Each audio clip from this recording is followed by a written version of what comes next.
نادين الراسي تثير الجدل بعد تقديمها العزاء لجورج وسوف.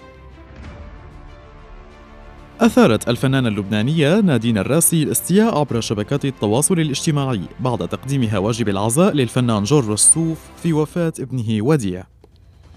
وكانت نادين الراسي قد شاركت بعزاء وديع وسوف يوم السبت الماضي. وبدا على الفنانة علامات التأثر والحزن نتيجة خسارتها شقيقها الشاب الفنان جورج الراسي بحادث السير.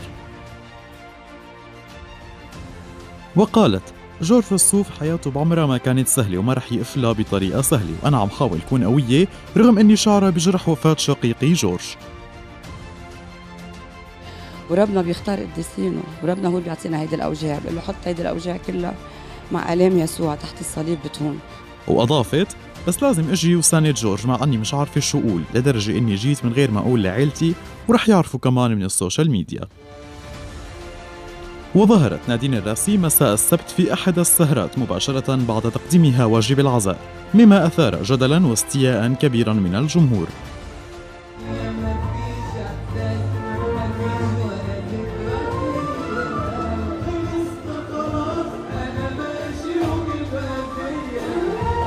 وبدت سعيدة وهي ترقص وتغني في الحفل الذي أحياه كل من الفنان وائل جسار وعامر زيان في بيروت.